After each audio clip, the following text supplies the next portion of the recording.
Hello, everyone. Welcome to BetterTalks. Today's program is on entrepreneurship. I'm here with a special guest, and I'm going to allow him to introduce himself. All right. Hello, everybody. Thank you so much, the Aspora team, for having me. It's good to be here to share a couple of thoughts with you. And I want to celebrate you guys for this amazing work that you do. I am one of those who strongly believe that for Africa to be liberated, relevant information will be communicated to Africans into the Black community. And what better videos on different platforms to do that? So thank you so much. My name is Javnyuy Joybert. I am a business speaker, trainer, consultant, and I happen to work a lot with business people and leaders and executives. Primarily, my work is in the African continent, but recently we have been working a lot with entrepreneurs and executives in the Middle East and North America, and purposely with helping them to penetrate the African market and what you may call market entry strategies for different clients here and there. And apart from that, I am also a pastor. I am a lover of Jesus, and I talk about this as much as I can because he's my source. And I love to, I prefer to be called a teacher, actually. I always say that the speakers, motivational speakers, strategists, consultants, it's just a beautiful way to coin the word teacher because I believe that teachers are the foundation of the society. So thank you so much for having me. Wonderful, wonderful. Yes, thanks for that brief introduction about who you are. Um, I want us to talk about the 10 P's, which I call the startup process. What do you think about as an entrepreneur having passion, potential, purpose, and personality? Yeah, I think that those are the core, for any entrepreneur to have. And as somebody who has experienced the both sides of running his own company and has provided a lot of startup coaching and consulting to thousands and thousands of startups across different countries, it's possible to see an entrepreneur having a good idea but struggling because of poor personality. It's possible to see an entrepreneur with a good idea, but their level of dedication is not deep because of the lack of purpose, right? And when you sent me the stuff, I was like, oh, this is a coincidence because there's a way I rate those five, and all of those five feature in my personal, you know, core piece that I believe that entrepreneurs should have. And the first always comes with purpose, because I believe that without purpose, your level of diligence and commitment will be questionable, because until you have a higher reason, a higher purpose why you're doing something, when you face certain challenges, you may definitely give up. And trust me, entrepreneurship is crazy. It's, it's one of the most craziest things that you can experience as a person, but it is the achievement and the result, it's worth it. So purpose goes beyond profitability. It goes beyond the balance sheet and the profit and loss statement. It goes beyond all of these things, and it gives you that deeper sense of commitment and why you are doing it. And it brings you to that place where you begin to understand that what you're building is not just for you to make money, but it's for you to use that as a platform to contribute to humanity and advance an agenda that can enable the society or the community where you operate to become better. And after purpose, I always bring down passion. And I like to always say that passion keeps you going when the money is not coming. I want to ask you a question. Imagine a startup entrepreneur. Very few startups break even in the first 1 year. Very few. Majority break even in the third year and maybe the fourth year. And what will keep an entrepreneur going when the money is not coming? There's no profitability, sales are not good, customers are rejecting you, everybody's laughing at you that what you're building is nonsense. If you are not heavily passionate about what you're doing, you will quickly give up. And worst of all, when the sales are not coming, money is not coming, you quickly give up. So show me an entrepreneur who is still going when the profit and loss is wrong when he's having rejections, I will show you somebody who is heavily passionate. And that is why passion is a core element when it comes to succeeding, and most importantly, crossing the startup phase. Because when you cross the startup phase, which could be the first 3 years or first 4 years, for some people, first 6 years, then at some point when the systems are already there, you just keep on going on steroids, and maybe you're just perfecting and improving, and you're no longer suffering the way you used to suffer a couple of years back. And now that brings us now to the third one, which is personality. As I said earlier, you can have a very good idea, but your personality can destroy that idea. And personality involves a lot of things.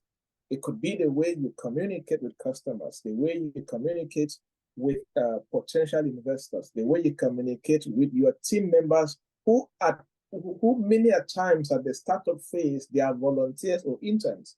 And when you are dealing with volunteers and interns, when you are not paying them well, if you don't have the right personality, you send them away and you remain alone. You become what I call a one-man army. And there's very little you can achieve when you're alone, right? Yes. So personality is one of those core fundamentals that if you get it wrong, you even your purpose will suffer. Your passion will be a mess up, and your potential will be useless without that personality. You see? So investing in character, in mindset, in lifestyle, and decision making, and having a long-term lens is very important as far as that personality is concerned. And then after that, now the potential is coming, where you begin to dig deep into what you have, what you have been gifted, because everybody that God created, God heavily invested a resource. And I always like to say that God, for Christians, God did not end creation in Genesis. God extended creation by giving us the ability to create. That is why you will not see Facebook in Genesis, or will have Facebook today. So God did not create Facebook in Genesis, but he embedded it into a human being to extend the creation in the 2000s, right? And everybody has a unique potential, and that potential is an asset to every entrepreneur. It could be a leadership potential, communication, creative thinking, problem solving, whatever. We all have that, and we need to consistently harness that potential on a daily basis. So as you see, if an entrepreneur gets these P's wrong, or they are not conscious about it, and that's why you understand that personal development is very important for every startup entrepreneur. Many people just think and go create, then they crash. I have seen many, countless, hundreds of young people who is creative, they go start building their product. They skip the phase of training that will open their minds to that person. You are saying that these first 5 P's focus on the person. You know, if I'm saying that you are a podcaster, you come first before the podcast. The person, the personality comes first before the occupation, before the profession. So if you don't get you first, the podcaster will have trouble. So if the entrepreneur doesn't work on the self first, on the person first, we get to struggle with our businesses. So that's where we are with it. Wow. So you pretty much have it like purpose, passion, personality, and potential. If I can also add continuous improvement, which is personal development. And that's something I believe you mentioned as entrepreneurs, we constantly need to have, constantly improving ourselves, personal development. Exactly. There's a Japanese phrase, kazan, which is continuous improvement, that businesses are constantly improving themselves. If businesses, they're improving their processes and operations, why can't we as the individuals, as you said, exactly, and you are the business. So if you're not okay, the business is not okay. It's not okay, and that's a fact. If you're not taking care of yourself, the business will not be taken care of. You know what I mean? Definitely. So personal development is very, very key. So thank you for sharing with us the following piece regarding the entrepreneur. Now let's talk about the other piece for the enterprise, how important and impactful it is to have a plan, which is the strategy, the practice, the execution, the people, which entails the team and the customer, shareholders, and the promotion, the marketing, the pricing, and finally the profit. Yeah. Let's start with the plan. And one of the things that is important to get right in business is your strategies, is how you're going to do anything, is your priorities. I always like to sum up the word strategy, and that word strategy is priority. What are we prioritizing this season? How are we going to achieve it? And entrepreneurs that don't have priorities and don't have a structured plan of how they are going to advance and or move any important part of the business, they get to build businesses from the place of guesswork. And guesswork has never built a great company. If you do things on the place of guesswork, you will never do great things. You may get lucky once in a while, but look at all the Fortune 1,000, 5,000 companies. Nobody got there by guesswork and assumptions. I always say that in business, assumption does not build a business. It is numbers that build a business. And numbers are the backbone of strategy. So if you're in business, one thing you must get right is your plans, your strategies. If you're starting, what is your startup plan? If you're expanding, what's your expansion plan? If you're launching a product, what's your launch plan? If you're thinking of recruiting, what is the plan to recruit? Always sit down, create it, and make sure you implement it. You see, so that P of planning remains core. And with things like, for example, the COVID-19 that came, and businesses that did not have a plan were very heavily affected, more than those that did. That's a fact. Because when you begin to plan, it's better to plan and let chaos come and make you focus. But when chaos made guesswork, that's disaster. Because you are not even ready for anything. You are not even structured for anything.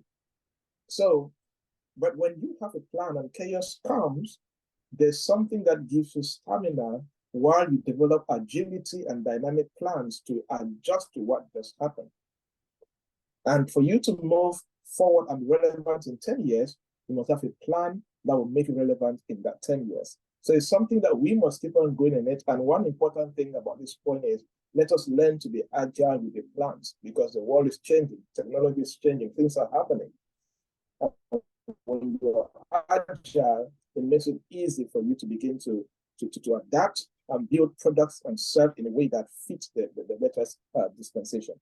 Yeah. The next P was after plan. Practice. Practice. Execution. Promotion. Yeah. Okay. Now, that is where strategy now get the results. Because if you are not executing, I would like to say that you are called a CEO because you get things done. Chief Execution Officer. That's what you're supposed to do. That's your job. And if you are not practicing, if you're not executing, your strategy is basically useless.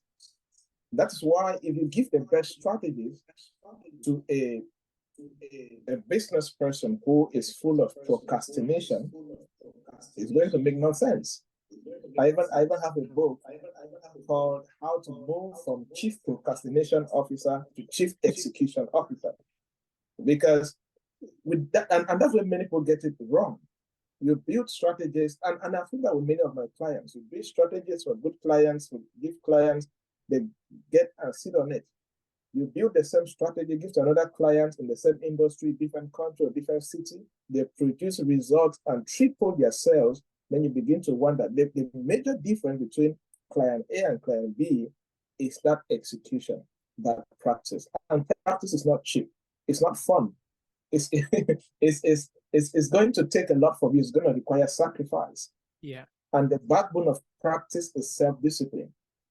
You have to do what you have to do when you said you will do it. It's very important. And when you begin to do that, that is how you begin to experience the result of the strategy that you develop and how you can even adapt when necessary. Yeah. Yeah, the next step is people, which consists People. of team and the customer. Absolutely. I just shared a short quote on Facebook that if you are going to make money, learn how to bring value and people together. If you cannot bring value and people together, you will never be able to make money. And People together. all the money we are looking for is in somebody's pocket or bank account. That is your customers. Yeah. And if you want them to give you their money, you have to give them value and give them a good experience. And a one-man army can never win a war. You need a battalion. You need thousands of people if need be. And that's where the team comes in. If you are going to execute, if you are going to do more, achieve more, you need to efficiently know how to recruit people, and not only that, but heavily invest in talent development and creating a good experience for the people that work with you. And when you begin to grow, you begin to see that you're going to need shareholders or investors. You're going to need money from other sources so you can advance the agenda or the vision that you have. And that's why I always say that every true entrepreneur is also a diplomat. You are good at lobbying. You are good at treating people. You are good at honoring people, so they give you the money you need so you achieve what you want, right? And you can see that in all the top entrepreneurs across the world. So people management skills become central for all entrepreneurs. Whether you're managing customers, your team, shareholders, even government officials, these people are important for you to actually build a business. So if there's one thing I always advise entrepreneurs is take a short course on psychology, human psychology. Do it. It's very important. Know how people think. It's very important. Know how to treat people. Learn certain things that can honor people and make people value the relationship that they have with you, because you are going to need it consistently. Even the tax people that we don't like, at some point you will need them for certain clarifications, right? Yeah. So people, if you're not a people person, you're not really intentional about that, you're going to struggle to entrepreneur. Yeah. Wow. Thank you. Promotion, marketing. Yeah, marketing. There's a famous quote that people always say that I say, which is, no matter how good you are, if nobody knows you, you're a talented poor man. Wow. You have the best idea, have the best logos, have the best cars, best equipment. If nobody knows what their company is doing, you will be a talented poor entrepreneur. Heavily talented, but nobody knows you. And the only way to solve that is to invest in promotion, invest in marketing. And this marketing is wherever your customers are, make sure you're there. Whatever channels they're using, make sure you're there. If there's one thing that you must not get wrong, don't get your marketing wrong. Do not get your marketing wrong. Do everything that you need to do, from market research, channels research, whatever that you need to research, and begin to market the right way. And if it means recruiting the best, I always tell people, study the chief marketing officer recruitment trends across top companies. Look at the kind of people they recruit. You'll see that is a key position in any company, that they don't take it lightly.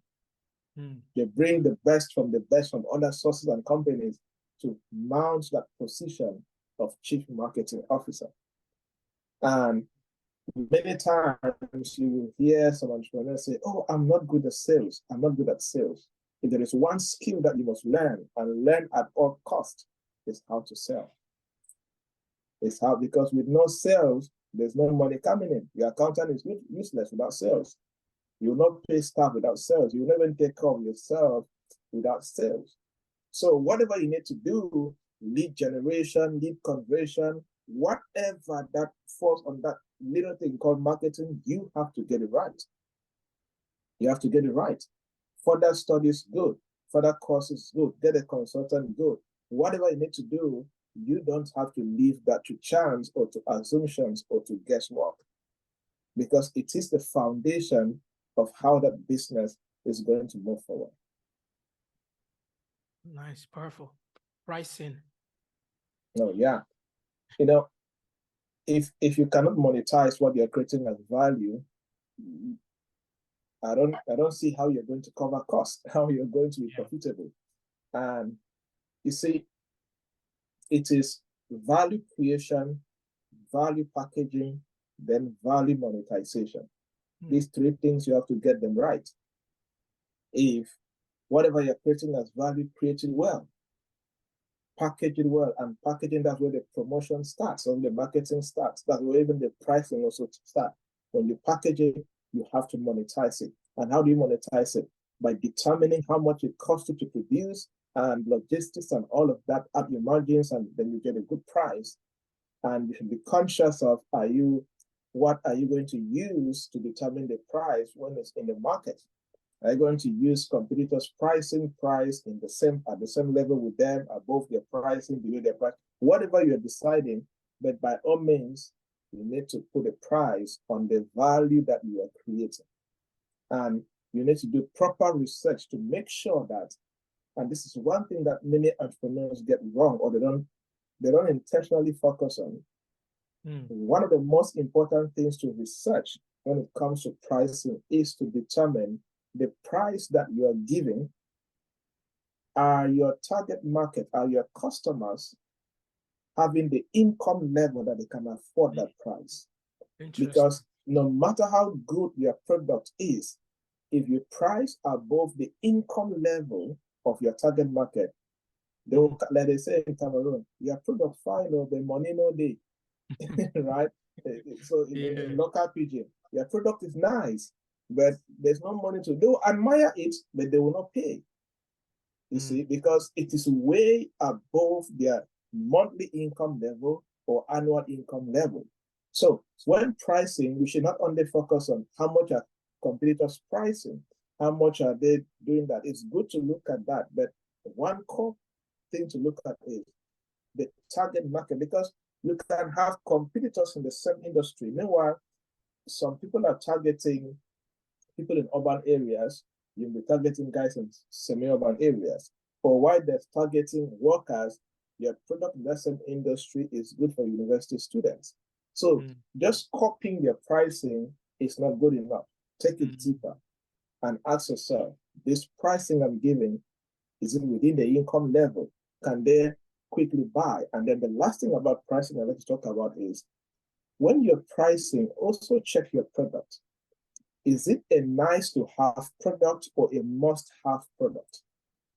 A product that is a nice to have, people can do without and they will not die. They will not experience certain pain or certain struggle. So if you price in a funny way, they will ignore it and you're in trouble. You see, I always give the example of, and I always tell people, like, iPhones were not made for the African market. But look at the pricing. People who have in Africa have a nice to have, then it's not a must have. So that's why you go to the African market, you see that the other telephone makers from China and Asia, they're the dominant, suppliers across the African continent. Because iPhone is good, but in Africa, in many African countries, sub-Saharan Africa, Central, West, Eastern, and Southern part of Africa, it's just a nice to have. You can get the money for iPhone and you can buy 15 of other marks and you're still being cost and you're being okay. You see, it's not a must have, but other phones have become must have for the market. So you need to make sure when you understand that they also affect your pricing. So when you're pricing a must have, you know that no matter what is happening, they will still get it. And if it's also within their income level and it makes sense with what they're pricing in the market, that as far as competitors are concerned, it also makes sense. So pricing is something that we need to avoid as entrepreneurs, doing it from the place of assumptions and just imagining. No, it needs a lot of data, a lot of analysis. You come to a good price that will make you to be profitable and also serve your customers the right way. Last P is profit. Yes. Profit is the foundation of it all. right? Sustainable financial success can only come from the place of profit. And as entrepreneurs, we're in business because we also want profitability. And without profit, you cannot reinvest into expansion, innovation, research and development, and all of that. So, and profit is linked to every other P that we'll be talking about. If you get your promotion wrong, forget about profit. You get your pricing wrong, forget about profit. You get your team wrong, people, forget about profit. Profit is like a last one of the family, right? And every other thing wrong is going to struggle. So profit don't need super calculation or super science. Just get all the other parts right, and profit will sort itself out easily. But when you see a company struggling with profit, when I'm doing consulting, you're struggling with profit, I'm not focusing on, I'm focusing what there are other things already getting wrong. Profit losses is just a manifestation of the other elements that you got wrong. It's an outcome. So when you begin to treat the sources, the root cause of those other problems, profit sorts itself out automatically. So if you're experiencing undulating profit, last month you are profitable, this month you are begging for money to pay for expenses, check. Maybe your marketing, your lead generation and lead conversion is not effective. And that's why you're making money last month and then you are broke this month. Or maybe your team is not very consistent in certain actions. Begin to check other elements and you'll be good. But when you get those right, so use your profit also as a benchmark to begin to analyze. If we are doing things the right way, profit will get itself right. If we're doing it the wrong way, it will manifest in our profits. Yeah. So, and just to add to what you're saying about, so profits and losses are pretty much the final end result of all the other elements. So if you pretty much execute them properly, then you will get whatever result, either profit or loss. Absolutely, that is it. Because I realize that most of us as entrepreneurs, we focus too much on the profit. Mm-hmm. And we'll focus too much, oh, how much money am I going to make at the end of this business? But we never want to actually sit down and analyze, okay, how am I going to promote this product? Exactly. How am I going to attract the right people? What advice would you give to someone who is contemplating going into entrepreneurship, someone thinking about starting their own business, but they're afraid, that fear factor? Yeah. Well, the first thing is that you are not the only one going through that. I have started 7 businesses in my life and I've failed in 3. And anytime I'm starting a new business, there's always fear. However, fear is information. Fear is not your enemy. That's where many people get it wrong. They begin to treat that fear as an enemy. They see that fear as the problem. No, fear is data. Fear is information. So if you're thinking of starting a business and if you are afraid, trace what is sponsoring that fear. Maybe you are afraid, you're wondering, will people buy? That's where that fear is coming from. And will people buy can be solved by check how are you going to create the value, get the value creation right, make sure it's excellent. Oh, maybe you are afraid if people will not buy because you are not good at marketing. Oh, can you take a marketing and sales course so you can improve on your marketing? You see, if you are afraid that, oh, will the final product be good? Okay, check your production process. Do you need to get better equipment or hire somebody better? If you are afraid, if you have the right money, okay, sit down, develop a startup budget. Don't start blindly. Sit down, list everything that you need, go online, research the prices, have the actual average budget that you will need. Then look at your account, your savings. Can your savings fund the startup? If not, what do you need to do? Do you need to save some more or borrow some more if need be so you can start the business? So fear to an extent is a gift in business. Whatever you are afraid of, there is an underlying factor that is sponsoring that fear. Research more, sort it out, and you will discover that the fear is going away. And there is a point that you will arrive where all you need to do is to take action, because you can never get everything right in business. Never. There will not be the right time, right money, right place. Never. It will never come. So there's a moment that when it comes, you now ask yourself, what's the worst that can happen? The only thing that can happen is I'm going to lose money. All right. Take a leap of faith. And the antidote for fear is faith and action.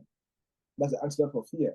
Faith and have faith that it's going to work. Then take action. If you make mistakes, self-correct and move forward. And nobody gets it right the first time in business.